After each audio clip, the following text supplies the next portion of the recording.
구호 한번 하고 시작하겠습니다. 하나님은 살아계십니다.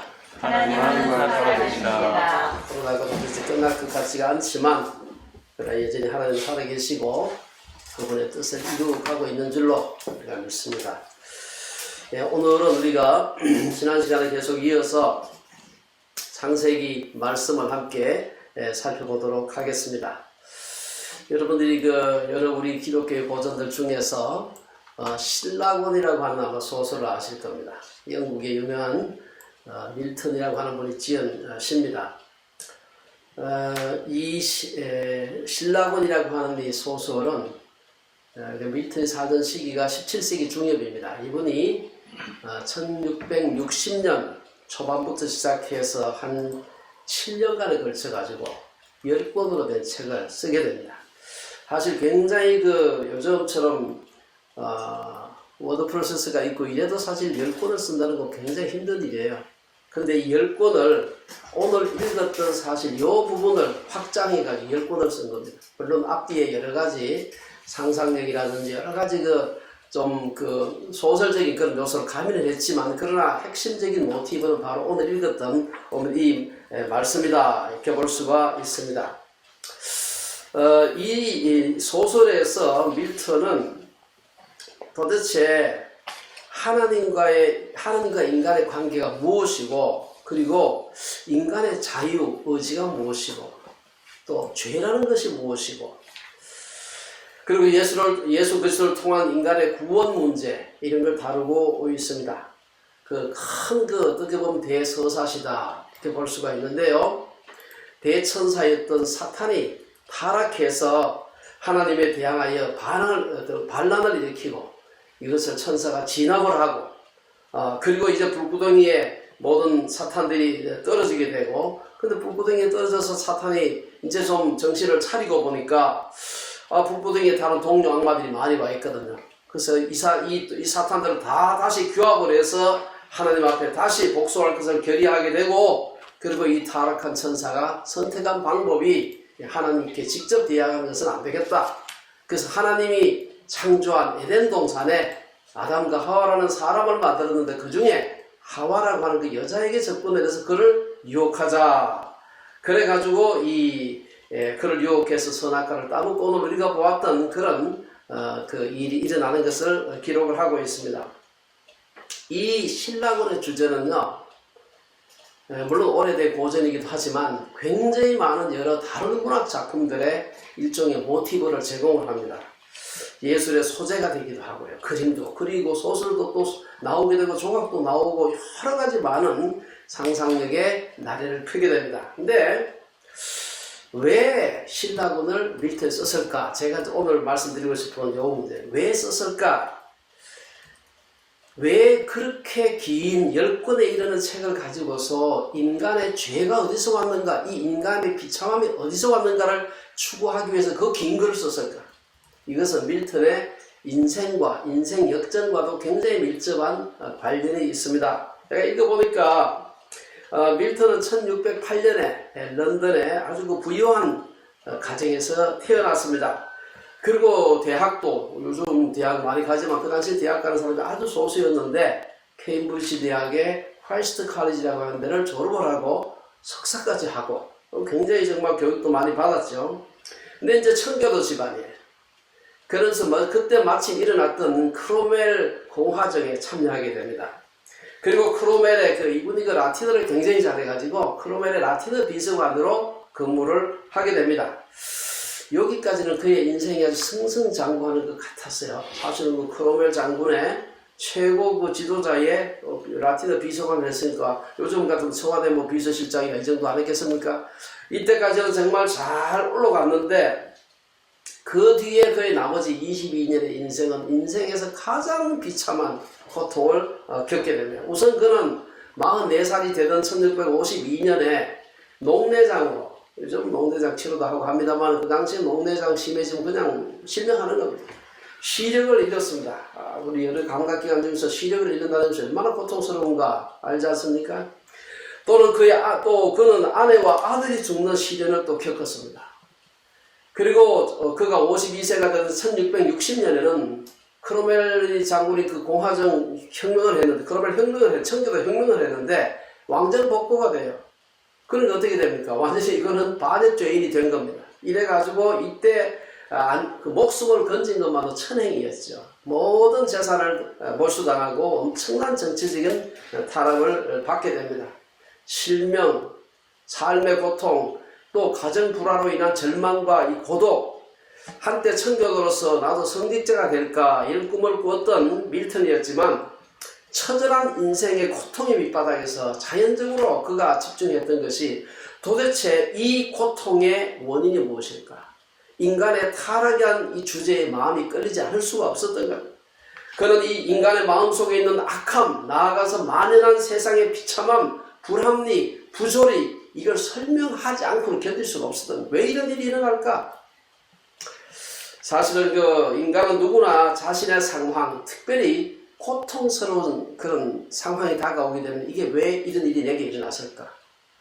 세상에 사람 많은데 왜 하필 나에게 이 질문을 던지지 않을 수가 없고 그 질문에 대해서 어떻게든 답을 찾아가고자 하는 것이 인간입니다. 특별히 하나님을 믿는 사람들, 하나님께서 우리의 모든 인생의 생사화복을 주관한다고 믿는 그리스도인들은 이것을 향한 하나님의 뜻이 무엇일까? 코로나를 향하신 하나님의 뜻이 무엇일까? 내가 암에 걸렸는데 이것을 향하신 하나님의 뜻이 무엇일까? 이걸 묻는 것은 굉장히 자연스럽다. 밀턴은 그러한 그 원인을 좀 알고 싶어가지고 눈이 멀고 난 뒤에 10권의 책을 쓰게 됩니다. 눈 뜨고도 힘들죠? 10권의 책을 썼는데 쓸 수가 없죠? 그래서 그 딸한테 구술을 시키는데 요만한 조그만 소책자 쓴 게 아니에요. 10권의 책을 딸에게 구술시켜서 10권 시리즈를 완성하게 됩니다. 여러분 그 고통과 그 인내, 여러 해에 걸친 그의 그 노력을 우리가 생각해 볼 수 있습니다. 이거는 엄청난 이건 내가 밝혀야 되겠다라고 하는 이 생각이 아니면 이건 쓸 수가 없는 거예요. 그래서 그 10권으로 된 책을 그가 출간을 하고 난 뒤에 나중에 한 7년 뒤에 그가 죽던 1674년 그 해에 그걸 완전히 다시 개정판 내지 정복 개정판을 해요. 그때는 2권을 떼서 12권을 내게 됩니다. 그러고 그 해에 죽게 됩니다. 저는 이 밀턴의 사건을 보면서 밀턴의 그 작품에 대해서 쭉 제가 줄거리를 읽어보면서 신라곤 사건은 인생의 범죄의 결과지만 그 속에는 단순히 고통의 메시지만 있는 것이 아니다 하는 생각을 해보았습니다. 만일 우리 오늘 본문의 인간의 범죄로 인한 이 고통, 추방 이런 것만 있다면 우리는 더 이상 사실 이 구절을 읽어보는데 재미가 없어요. 인간을 처벌한 것밖에 없는데 이게 무슨 재미로 이게 읽을까? 그런데 오늘 본문에 가만히 살펴보게 되면은 고통과 동시에 구원의 계시가 포함되어 있다는 것을 볼 수가 있습니다. 저는 오늘 이 말씀 짧은 오늘 본문입니다만 이 말씀 속에서 한 3가지 정도 구원의 계시가 뭘까 하는 것을 좀 생각해 보려고 합니다. 첫째는 20절에 보면은 하와의 이름에서 우리가 구원의 그 계시를 볼 수가 있습니다. 아까 우리가 읽었습니다만 그의 아내 이름을 하와라 불렀으니 그는 모든 산자의 어머니가 되었다. 아담은 2차례에 걸쳐서 하와의 이름을 짓는 것이 나오게 됩니다. 우리가 앞에서 공부했습니다만 창세기 2장에 가면은 창세기 2장 23절에 보면 이는 내 뼈 중에 뼈요 살 중에 살이라. 이것을 남자에게서 취하였은즉 여자라 부르리라. 이 여자라 부르리라 이렇게 얘기합니다. 여자라 부르리라. 여기서 여자는 어떤 한 개인의 이름이라기보다도 어떤 의미에서 그 여자 전체를 가리키는 통칭이라고도 아마 볼 수 있을 겁니다. 그 다음에 오늘 본문 3장 20절에서 그의 아내 이름을 하와라 불렀다. 2번 여자라 부르고 하와라 불렀다. 이게 드디어 이 하와는 개인의 이름이죠. 그리고 이름의 뜻은 생명이란 뜻입니다. 오늘 본문에서 그것을 갖다가 모든 산자, 생명 있는 자의 어머니가 되었다. 그 이름 자체가 하와는 히브리어입니다. 이거는 이 산자의 어머니가 되었다. 이렇게 부르는 것입니다. 그래서 물론 우리가 여기서 그 선악과를 먹고 난 후에 우리가 사형선고를 아담과 하와가 받게 되죠. 그 아담과 하와에게 생명이라고 하는 이름, 하와라고 하는 이름을 아담이 붙인 것은 그를 통해서 인간의 생육에서 하와가 어떤 역할을 하게 될 것인가 하는 것을 보여주는 것입니다. 하와를 통해서 또다시 온 세상에 가득하게 될 생명의 역사를 보는 것입니다. 물론 이것을 우리가 기독론적으로 살펴보게 되면은 이 하와를 통해서 하와의 후손 중에서 모든 사람을 살리는 그리스도 메시아가 나올 것을 암시하는 그런 말입니다. 실제로 초대 교회에서 저스틴 마트나 이레니우스 같은 교부들은 마리아를, 예수님을 낳았던 마리아를 새 하와라고 이렇게 불렀습니다. 그들은 예수 그리스도의 육신의 어머니 마리아를 완전히 회복된 하와다. 과거의 타락한 하와가 아니라 회복된 하와다. 이것이 후에 이제 가톨릭에서 마리아 숭배 사상으로도 확산이 됩니다만은 어쨌든 하와의 이름을 모든 산자의 어머니, 어미가 되었다. 이것은 첫 번째 에덴에서 타락하고 난 뒤에 하나님께서 아담의 그 이름 짓는 걸 통해서 주셨던 구원의 계시. 두 번째, 21절에 보면 가죽옷을 지어 입힌 사건이 나옵니다. 이거 뭐 우리가 잘 아는 유명한 이 사건이지. 21절에 보면 여호와 하나님이 아담과 그의 아내를 위하여 가죽옷을 지어 입히셨다. 여러분, 가죽옷을 지어 입다는 것은 아시는 대로 이 가죽옷이 뭐 비싸서 비싸거나 혹은 뭐 이 무화과 나무 잎보다도 질겨서 그런 것이 아니라 짐승이 죽임을 당했다는 것을 의미하는 것입니다. 인간의 수치를 가리기 위해서 다른 짐승이 대신 피를 흘렸다는 이 사실은 구약에 등장하는 가장 중요한 대속의 첫 계시라고 할 수가 있습니다. 인간의 죄가 가려지기 위해서는 먼저 죽은 희생 제물이 있었다는 것이죠. 범죄한 인간은 자신들의 부끄러움을 스스로 나무잎으로 가리려고 했지만 잘 가릴 수가 없었습니다. 하지만 하나님이 준비하신 옷은 피 흘림의 기초 위에서 근거한 것이어서 아주 그 사람의 옷과는 비교할 수 없이 인간의 수치를 완전히 가릴 수 있었다는 것입니다.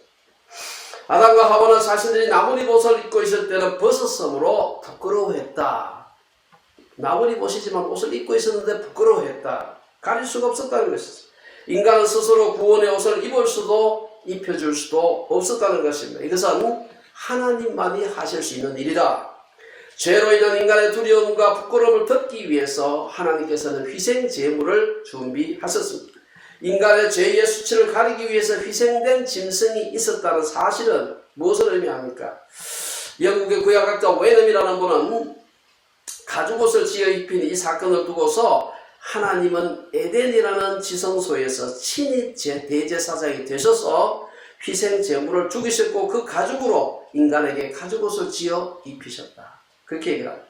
그래서 하나님은 인간을 다시 만날 수 있게 된 것입니다. 아담과 하와 그 타락에서 강조되는 것은 희생 제물이 전제되는, 죽지 않으면 가죽옷이 있을 수가 없으니까 희생 제물이 전제되는 가죽옷입니다. 죄인된 인간들은 구약 전체에서 하나님을 만나기 위해서 많은 짐승들을 죽이게 된다. 우리가 아는 대로 구약 전체에 뭐 수많은 짐승들이 하나님 앞에 나아가기 위해서 이 성전에서 또 하나님 앞에 그 제사를 드릴 때 짐승들을 죽인 것을 볼 수가 있습니다. 이 희생제물은 언제까지? 단번에 영원히 인류의 인간의 모든 죄를 담당하실 예수 그리스도가 오실 때까지 계속된 것입니다. 하나님은 에덴에서 첫 제사를 준비하셨던 것처럼 마지막 제물도 하나님이 준비하셨습니다. 성육신하신 예수님은 세상에 오셔서 많은 이들을 가르치셨고 치료하셨지만 그분은 우리에게 윤리 도덕 교사로 오신 것이 아니라 온 인류의 속죄양으로 우리의 수치를 가린 죄의 수치를 가리는 속죄양으로 오셨습니다. 그래서 요한복음 1장에서 세례 요한은 예수님이 그에게 나오는 것을 보고서 보라 하나님의 어린 양이로다. 아누스데이 하나님의 어린 양이다. 예수께서 십자가에서 피 흘리심은 도덕이나 윤리로 극복할 수 없는 인간의 타락과 죄를 가려주려고 용서해주기 위해서 오셨던 것입니다. 이 십자가의 도가 바로 오늘 창세기 첫 부분에서 암시되고 있는 것입니다. 에덴에서 인간의 수치를 가리기 위해서 첫 짐승이 죽은 후 예수께서 다시 오실 때까지 소양, 소, 양, 비둘기 등 많은 짐승들이 피를 흘린 것을 알 수가 있습니다. 그리고 이 피 흘림의 제사는 예수께서 십자가에 죽으심으로 피 흘림으로 종료되었습니다. 실제로 짐승의 가죽이 벗겨지듯이 예수님은 십자가에서 발가벗겨진 채 피와 물을 흘리면서 우리의 죄와 수치를 가리셨습니다. 요한복음 19장에 보면 예수님의 그 죽으실 때 모습을 이렇게 기록하고 있습니다. 군인들이 예수를 십자가에 못 박고 그의 옷을 취하여 네 깃에 나누어 각각 한 깃씩 얻고 속옷도 취하니 이 속옷은 호지 아니하고 위로에서부터 통으로 짠 것이라. 그중 한 군인이 창으로 옆구리를 찌르니 곧 피와 물이 나오더라. 가죽옷을 지어 입은 이 사건은 십자가에서 죽으신 예수님의 희생을 가장 처음으로 상징하는 사건이었습니다. 세 번째는 여러분, 이건 아마 여러분들이 좀 들어보지 않았을 텐데, 에덴에서 추방된 사건과 관련해서 저는 계시가 있다고 생각을 합니다. 인간이 에덴에서 추방된 후에 자력으로는, 자기 힘으로는 다시는 생명나무에 접근할 수 없도록 하나님께서는 아주 엄하게 지키는 걸 볼 수가 있습니다. 하나님은 인간이 선악과를 먹은 후에 그들을 에덴 동산에서 추방하셨고 다시는 자기 힘으로 생명나무에 접근하지 못하도록, 오늘 본문에 보면 뭐라고 얘기합니까? 에덴 동산 동쪽에 그룹들과 두루 도는 불칼을 두어 생명나무의 길을 지키게 하셨다. 하나님은 그 이유를, 왜 그렇게 엄하게 지키게 했느냐, 이유를 앞에 보면 나와요. 선악을 아는 일에 우리 중 하나같이 되었기 때문이다. 여기서 우리란 말은 창세기 1장 26절에서 우리의 형상을 따라 할 때도 나오는 우리입니다. 흔히 말하는, 신학에서 말하는 소위 장은 복수형입니다. 복수로 표시함으로써 하나님의 전능하심, 위대하심을 드러내는 표현입니다. 그럼 어떻게 해서 에덴에서의 추방이 구원의 계시가 될 수 있을까? 먼저 우리는 죄 없는 자들만이 영생한다는 사실을 기억을 해야 돼요. 죄를 짓는 상태로 생명나무를 따먹고 영생한다면 그것은 축복이 아니라 저주라는 것입니다. 연약하고 죄를 짓는 우리의 지금의 모습 그대로 영원히 사는 것. 우리의 연약한 육체를 가지고서, 특별히 육체적인 어떤 질병의 고통을 가지고 있는 분들은 이 몸을 가지고서, 이 불완전한 육체, 고통의 육체를 가지고 영원히 산다. 그건 사실 축복이 아니고 저주지요, 사실. 오히려 죄가 있는 상태로는 에덴으로부터 추방되는 것이 복이다. 에덴에서의 추방을 비롯하여 모든 추방은 죄의 결과입니다. 그러니까 추방 사건이 성경에 여러 차례 나오는데, 바로 뒤에 가면 가인이 아벨을 죽이고 난 뒤에 하나님 앞에서 추방당하는 일이 나오고요. 그리고 이스라엘 역사에서 보게 되면 유다 백성들이 죄를 지었을 때 하나님께서 그들을 바벨론으로 추방하는 것을 볼 수가 있습니다. 하지만 이 추방이라고 하는 것은 언제나 그 속에 구원의 메시지가 들어있습니다. 하나님께서 죄로 추방을 할 때는 그 속에 반드시 구원의 메시지가 들어있습니다. 22절에서 인간이 선악과를 먹고 선악을 아는 일에 하나님과 같이 되었다는 말은 실제로 하나님과 같이 되었다는 말이 아니라 인간이 하나님과 같이 된 것처럼 착각한다는 말입니다. 타락한 인간은 이제 내가 최고라고 생각하게 되었고, 하나님을 의지하기보다 내 지혜, 내 판단이 최고라고 생각하게 되었습니다. 모든 것을 나 중심으로 생각하게 되었는데, 이 상태로 영원히 산다 생각하면 이것은 축복이 아니라고 할 수 있습니다. 우리가 그 내용을 보다 그 타락한 뒤에 그 모습을 우리가 지난번에 공부를 했습니다만은, 3장에 보면 범죄한 후 하나님께서 그들을 찾아갔을 때 뭐라고 얘기합니까? 여호와 하나님이 아담을 부르시면 내가 어디 있느냐라고 하니까 아담이 뭐라고 대답하냐면 10절부터 보면은, 여기서 여러분들이 한번 내가라는 말이 몇 번이나 나오는지 한번 살펴보세요. 이르되 내가 동산에서 하나님의 소리를 듣고 내가 버섯 속으로 두려워하여 숨었나이다. 하나님께서 누가 너의 벗은 것을 네게 알렸느냐고 하자 12절에서 아담은 다시 하나님이 주셔서 나와 함께 하신 여자, 그가 그 나무 열매를 내게 주므로 내가 먹었나이다. 길지 않은 몇 구절 속에서 아이 메시지가 여러 차례 등장하는 것을 볼 수가 있습니다. 사실은 하와에게도 물었을 때 뱀이 나를 꿰물어 내가 먹었다. 아담과 하와의 말 속에는 온통 나로 가득 차 있는 것을 볼 수가 있습니다. 이것이 바로 죄라고 할 수 있습니다. 범죄하기 전까지 아담과 하와의 가운데는 그 마음 속에는 오직 하나님밖에는 안 계셨습니다. 하지만 범죄한 후에는 온통 나만이 그 속에 가득 차 있었습니다. 선악과를 먹어도 인간의 삶은 하나님 중심에서 자기 중심으로 바뀐 것입니다. 독일 개신교 신학자이자 하이델베르그 구약학 교수였던 볼프라는 분은 요나스에서 이 비슷한 모습을 볼 수 있다, 그렇게 얘기합니다. 요나도 하나님을 등지고 도망가다가 강제로 니느웨로 잡혀오지 않았습니까? 그러고 난 뒤에 그 요나스 4장에 보면 마지막 장에 보면은 뭐라고 얘기합니까? 그 비슷한 말을 하는데요. 요나가 매우 싫어하고 성내며 여호와께 기도하여 이르되 여호와여 내가 고국에 있을 때에 이러겠다고 말씀하지 아니하였나이까. 그러므로 내가 빨리 다시스로 도망하였사오니 주께서는 은혜로우시며 자비로우시며 쭉 가다가 곧 바로님에 가면 하나님께서는 뜻을 돌이켜 재앙을 내리지 아니하시는 분인 줄을 내가 알았나이다.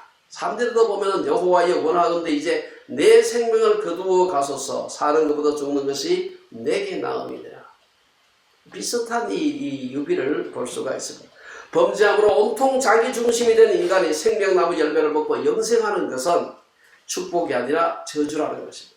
하나님은 이런 인간을 에덴에 두면 안 되겠다고 생각한 것입니다. 타락한 인간에게 신라고는 하나님의 은혜입니다. 죄를 짓는 사람이 그대로 영생한다면 큰 일입니다.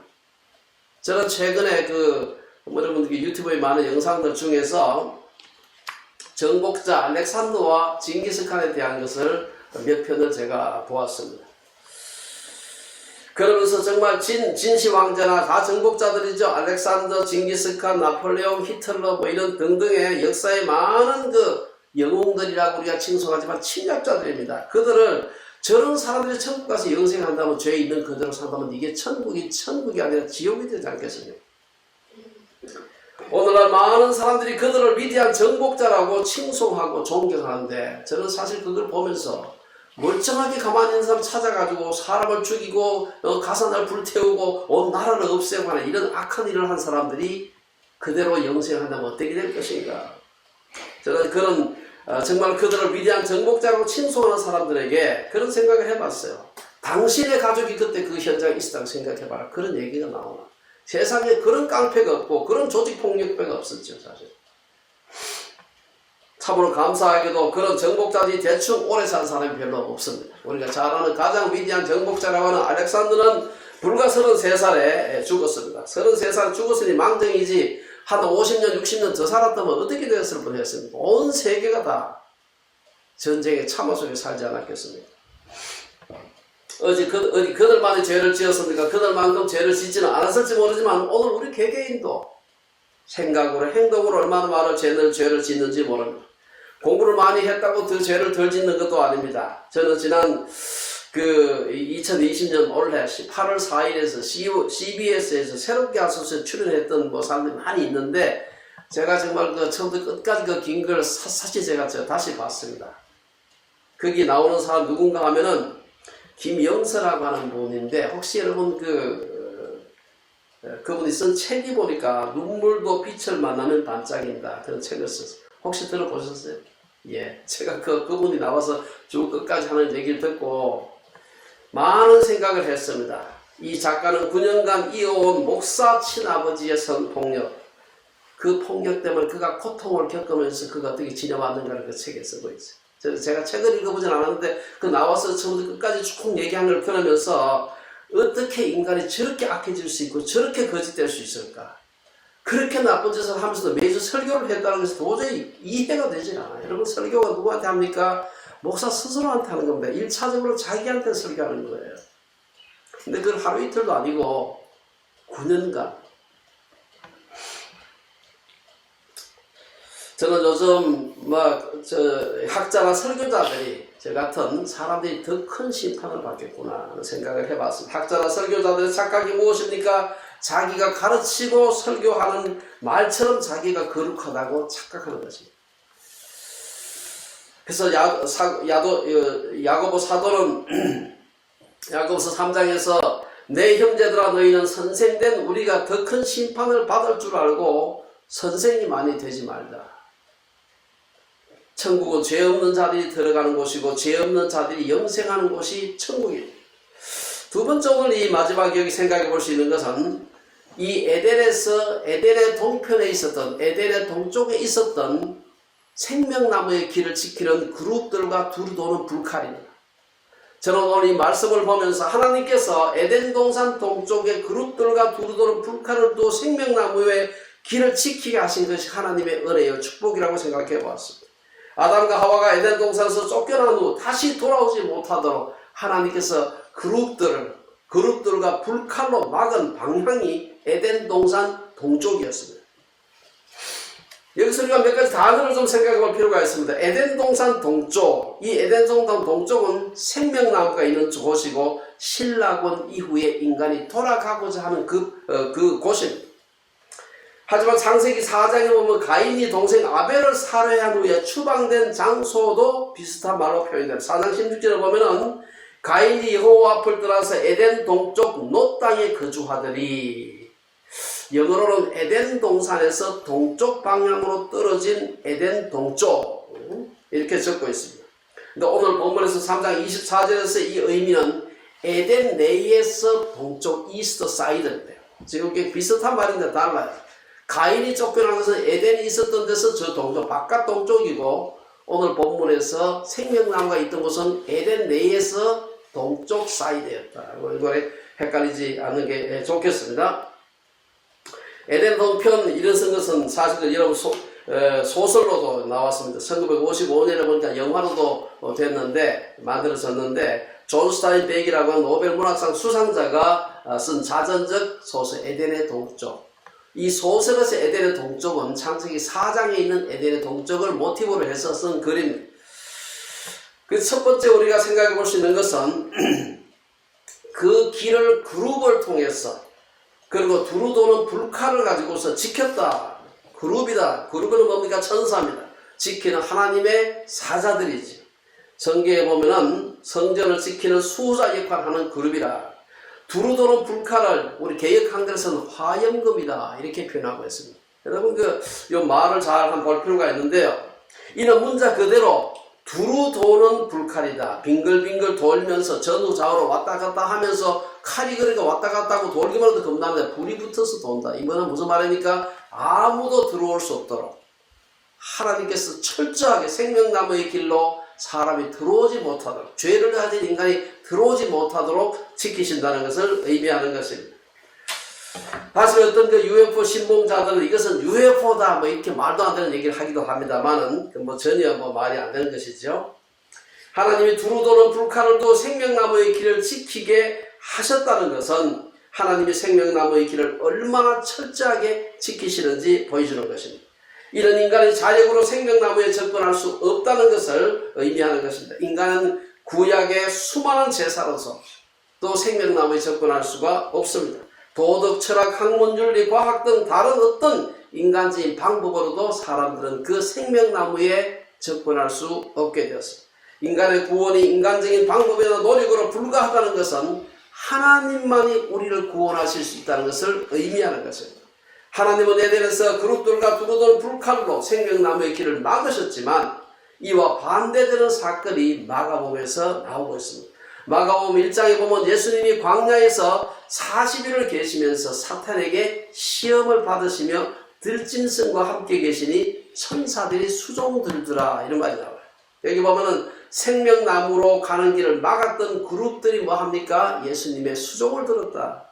들짐승들과의 적대적 관계는 사라지고 에덴이 회복되는 것을 상징적으로 보여주고 있습니다. 회복된 에덴의 모습은 예수님이 오시기 700년 전에 살았던 이사야 선지자가 이렇게 노래하고 있습니다. 우리 잘 아는 우리 복음성가에도 나오는 노래죠. 이사야서 11장에 보면은 그때에 이리가 어린 양과 함께 살며 표범이 어린 염소와 함께 누우며 송아지와 어린 사자와 살찐 짐승이 있어 함께 있어 어린아이에게 끌리며 암소와 곰이 함께 먹으며 그것의 새끼가 함께 엎드리며 사자가 소처럼 풀을 먹을 것이며 젖 먹는 아이가 독사의 구멍에서 장난하며 젖된 어린아이가 독사의 굴에 손을 넣을 것이라. 구약의 선지자들은 많은 상징과 비유, 예언을 통해서 생명나무의 실체가 되시는 예수 그리스도에 대해서 기록하고 있습니다. 이를 요약해서 히브리서 기자는 말하기를 오직 예수 그리스도만이 생명나무로 나아갈 수 있다고 말합니다. 예수 그리스도를 통해서만이 생명나무의 길로 나아갈 수 있다. 히브리서 10장에 보면 제사장마다 매일 서서 자주 같은 제사를 드리되 이 제사는 언제나 죄를 얻게 하지 못하거니와 오직 그리스도는 죄를 위하여 한 영원한 제사를 드리시고 하나님 우편에 앉으사 그가 거룩하게 된 자들을 한 번의 제사로 영원히 온전하게 하셨느니라. 하나님은 그룹들과 두루도는 불칼을 두어서 인간이 낙원으로 들어가는 걸 막았지만 예수 그리스도를 통해서 지성소에 들어가는 새롭고 산 길을 열어주셨다는 것입니다. 히브리서 10장에서 계속해서 말하기를 그러므로 형제들아 우리가 예수의 피를 힘입어 성소에 들어갈 담력을 얻었나니 그 길은 우리를 위하여 휘장 가운데로 열어놓으신 새로운 살 길이요 휘장은 곧 그의 육체니라. 예수님의 육체니라. 요한복음 14장 6절에서 예수께서 이르시되 내가 곧 길이요 진리요 생명이니 나로 말미암지 않고는 아버지께로 올 자가 없다 그랬습니다. 여기서 예수님은 그룹들과 두루도는 불칼을 지나 하나님 아버지께 나아가는 길은 오직 예수님 자신임을 우리에게 말해주고 있는 것입니다. 이를 가리켜 누가는 사도행전에서 다른 이로서는 구원을 얻을 수 없다. 천하 만민의 구원을 얻은 다른 이름을 주신 이 없다고 말하고 있습니다. 네, 우리가 몇 가지 말씀 드리고 마치겠습니다. 아담과 하와가 선악과를 먹은 사건은 단순히 과수원에 있는 사과를 한 개 따먹은 사건하고 다릅니다. 하나님이 금하신 선악과를 먹은 행위는 인간의 한계를 분별하지 못하고 인간 스스로 자율적인 자유를 추구한 것입니다. 하나님을 믿는다는 것은 자율적인 나로부터 우리를 사랑하시는 하나님께로 돌아가는 것을 말하는 것입니다. 자신이 만들어낸 행복으로부터 하나님이 예비하신 에덴의 동쪽으로 돌아가는 것입니다. 아담과 하와는 하나님에 대한 신뢰보다는 자신들의 지식과 판단을 추구했습니다. 그런 의미에서 인간이 에덴에서 추방당하는 얘기는 슬픈 얘기고 비극입니다. 하지만 또 다른 한편으로 이 얘기는 하나님의 구원에 대한 사랑의 이야기입니다. 하나님은 인간의 범죄와 추방의 과정 속에서도 구원의 메시지를 전달하고 계시는 것입니다. 하나님의 심판과 에덴으로부터의 추방이 우리를 회개하기보다도 그 속에 들어있는 구원의 메시지, 사랑의 메시지가 우리를 하나님께로 돌이키는 것입니다. 아담의 죄로 말미암아 인류는 저주와 죽음 아래 놓이게 되었지만 예수 그리스도가 이 땅에 오셔서 우리의 죄와 죽음을 담당하시고 십자가에 죽으심으로 인류에게 잃어버린 낙원을 회복하시고 우리를 죄와 죽음에서 구원하여 주신 것입니다. 사망은 한 사람 아담으로부터 왔습니다. 로마서 5장 12절에 있는 말씀처럼 한 사람으로 말미암아 죄가 세상에 들어왔다. 성경에 원죄란 말은 등장하지 않지만 이 내용은 원죄 개념을 설명하고 있습니다. 인간의 범죄로 사망이 모든 사람에게 이르렀지만 생명은 하나님께로부터 왔습니다. 시몬 베드로가 뭐라고 얘기합니까? 주여 영생의 말씀이 주께 있사오니. 예수 그리스도를 통한 구원의 메시지는 창세기 초반의 에덴 동산 이야기에서 시작해서 요한계시록 마지막에 있는 새하늘과 새 땅에서 완성될 것입니다. 사도 요한 이후에 완성될 새 에덴의 모습을 이렇게 노래합니다. 또 그가 수정같이 맑은 생명수의 강을 내게 보이니 하나님과 및 어린 양의 보좌로부터 나와서 길 가운데로 흐르더라. 강 좌우에 생명나무가 있어 12가지 열매를 맺되 달마다 그 열매를 맺고 그 나무 잎사귀들은 만국을 치료하기 위하여 있더라. 코로나19의 대유행을 맞아서 우리 학업과 직장, 미래에 대한 전망으로 긴장과 불안한 시대를 우리가 보내고 있지만 새하늘과 새 땅, 새 에덴의 소망이 우리 주빌리 식구들 가정마다 함께하기를 주의 이름으로 축원합니다. 기도하겠습니다.